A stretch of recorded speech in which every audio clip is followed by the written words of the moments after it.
This week we start our unit on film narrative, which is our last major unit for the semester. And in this unit, we're going to be looking at a variety of different concepts related to how movies tell stories. Different things related to the ways in which stories are told and portrayed in movies.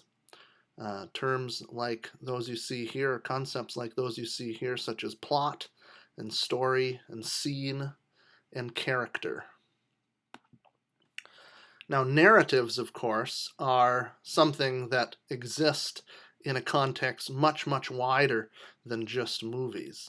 Narratives exist in all sorts of different art forms and in different forms of media in addition to just movies. Now, at a basic level, a narrative is a story. A narrative tells a story, and a narrative is the kind of structure of an artwork in which telling a story is the primary purpose and the primary way in which that art form is organized. And movies, the main form of movie that most people are familiar with, tell stories and are narratives. There are other forms of movies, such as documentary films and experimental films, which do not tell stories or feature narratives, but narrative cinema or narrative films are the ones that we are most familiar with as viewers. Novels and short stories, as far as written literature, are narratives. Plays and television shows, as well, in terms of dramatic enacted art forms, mostly feature narratives as well. And so there are some characteristics of narratives or some concepts related to narrative that are there and exist regardless of which of these media the narrative appears in. Things like a plot, things like characters, things like narration and the structure of the narrative. All of these concepts exist and can be talked about in respect to narrative regardless of which specific medium that the narrative is taking its form in. Now, in film, narrative is a little bit different than it is in some of the other art forms. In comparison to written literature, in film, we actually see the narrative enacted. In literature, we are required to imagine a great many of the things in the narrative, like what the characters look like, what the spaces in which the story takes place look like, and so forth. In film, of course, we don't need to imagine those things. We see those things on screen. In film, narrative involves time and space in a way that is fairly unique. Because of the way in which films are made and sort of the perceptual basis of films and the basic overall concepts of movies, movies can jump around in time and space in a way that other art forms cannot, in ways that plays cannot, and in ways that novels and short stories cannot, in terms of us being able to see what happens. So narrative in film involves the structuring of time and the structuring of space. A key distinction when talking about film narrative is this distinction between plot and story. And this is a big part of understanding how film narrative works. It is in the Sickoff reading in chapters 6 and 7. He talks about that, as well as in the other supplemental reading from Film Art that you'll be reading next week. You'll be learning a lot about this distinction between plot and story. And in basic everyday use, we often use these terms interchangeably with one another. We talk about the plot of a movie, we talk about the story of a movie, and in both cases we mean basically, what happens in the movie, describing or providing a description of what happens in the movie in terms of the story that's told. In film studies, though, there's a very important distinction to be made between plot and story as concepts. The plot is the way that we actually see things unfold on screen as we're watching the movie. The plot is the order in which things happen as they unfold in the movie, the structure in which the narrative events are portrayed in terms of the temporal and spatial patterns that we see, or in terms of the way in which the time and the space is structured. And so the plot is simply in the running time of the film, how do things unfold and in what order we see them in the plot. This is distinct from the concept of story. In film studies, the story is all of the events that take place in the movie put into chronological order in our minds as we're interpreting the narrative, even if they're not presented in the plot in chronological order. So sometimes in a movie, in the plot of a movie, we will see things like a flashback. We will see things kind of scrambled in some movies. We'll see things scrambled in terms of the order in which things happen. And that is the plot, the way that it's presented to us as we're watching the movie. The story is, what sense do we make out of those events in terms of putting them into their chronological order, sort of slotting things into the proper order. And this includes in the story what are called inferred events. In other words, events that we do not actually see take place on screen, but which we can guess happened based on what is shown on screen and what we do see on screen. We infer that these events took place because it would have to be logical for them to have taken place for the plot to unfold as it does. Sometimes in a particular movie, plot and story are very close to one another. In other words, the chronological order of the events of the narrative are presented in the plot in more or less chronological order, or maybe completely in chronological order. And so in those cases, the story and the plot are going to be very close to one another. In other movies, they're going to be very different from one another. Sometimes they're quite a bit different.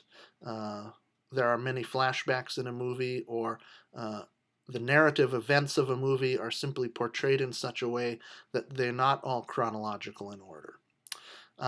Or they're repeated, maybe. Events are repeated sometimes, and that sort of thing.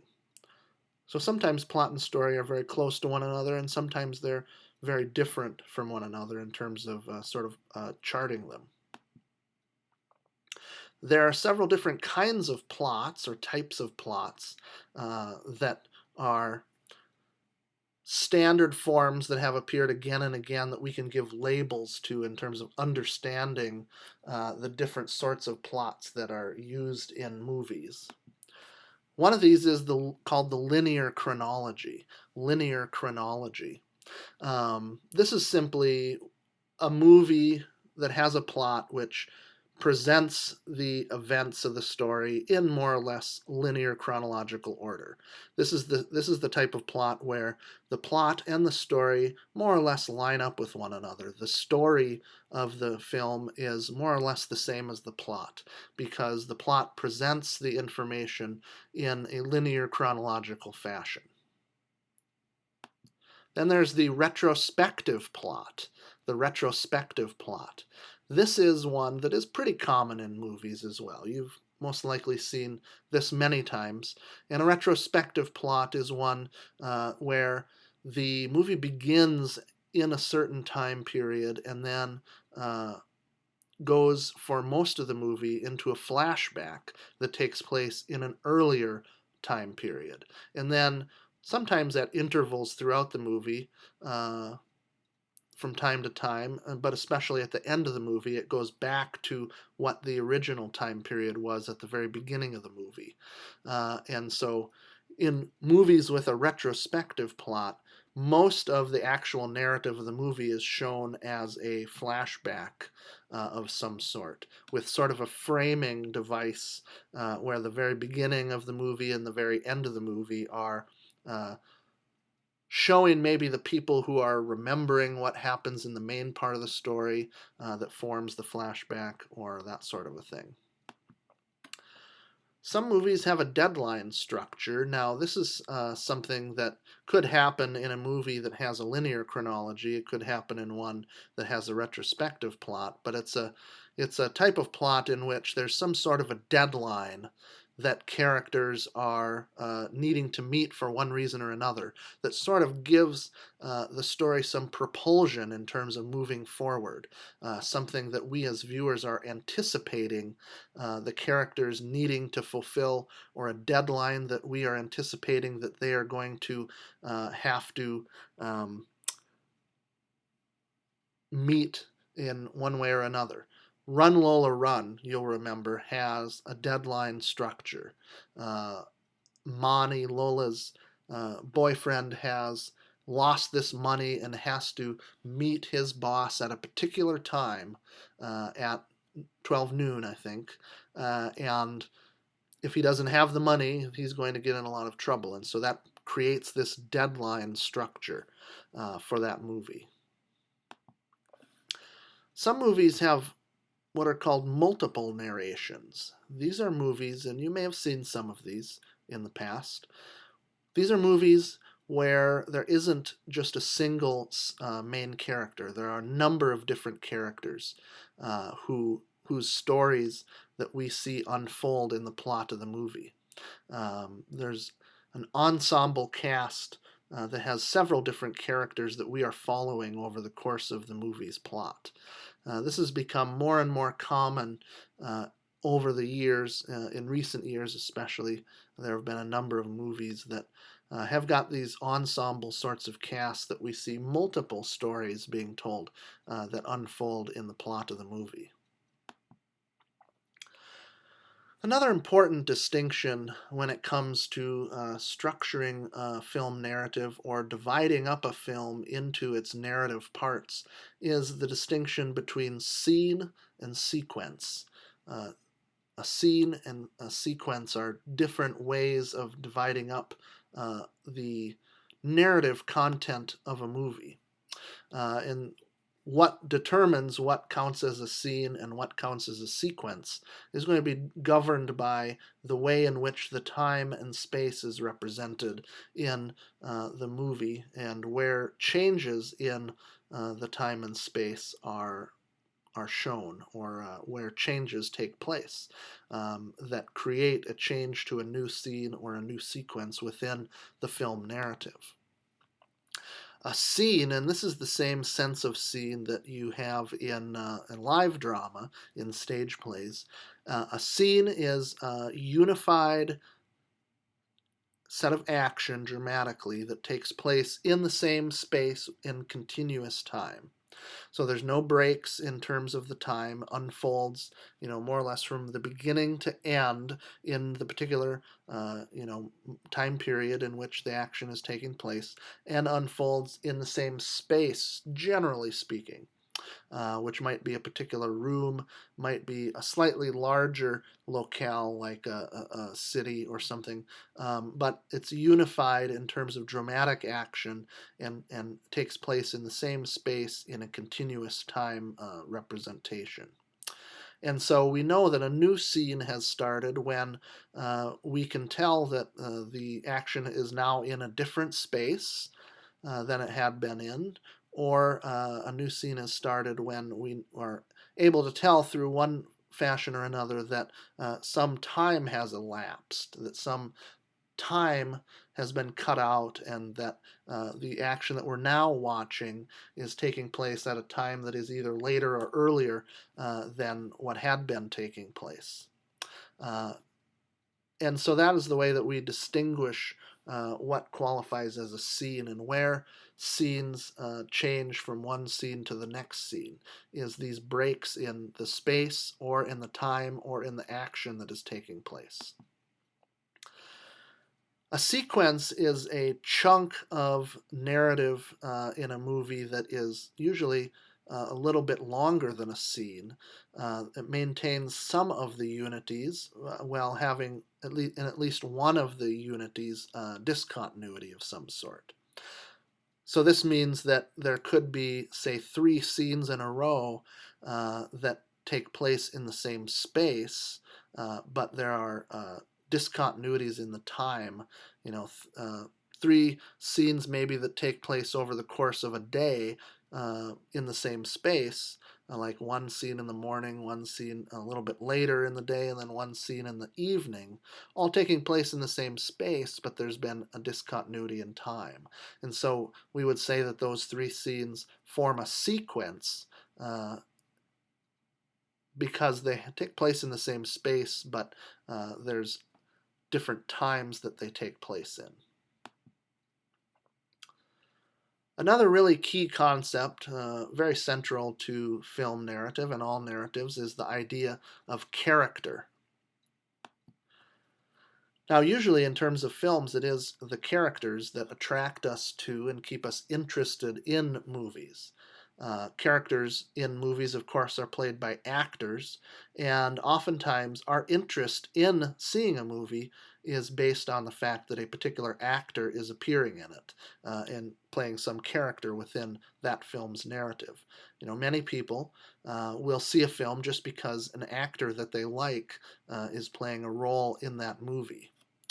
And so it is characters that keep us interested in movies, and sometimes it's not so much the actor as it is the character that we like, or maybe a combination of the actor and the character. Especially if it's a character that has appeared in previous movies and has been played by the same actor over the course of a number of different movies.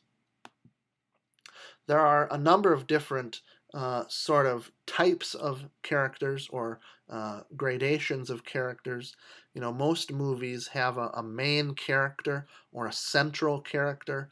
There are those such as the multiple narrations that I talked about that have more than one central character, have several central characters that we're following, but still the majority of movies have got one single character or maybe a couple of characters that serve as the main character or central character that we're following.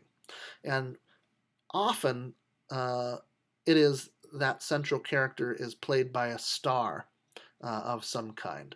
I have a question mark after star here because that isn't always the case.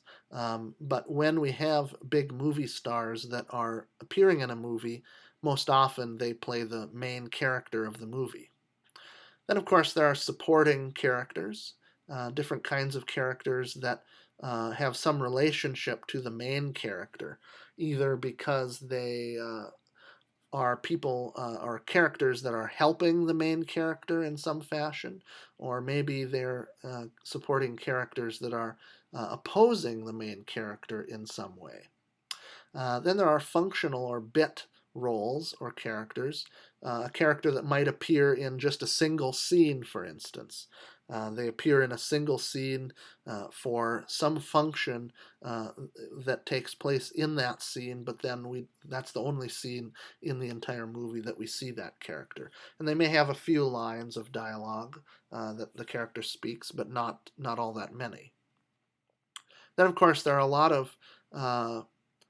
of figures in movies that are really probably not even referred to as characters, that are extras, that are, you know, just people that we see in the background of movies.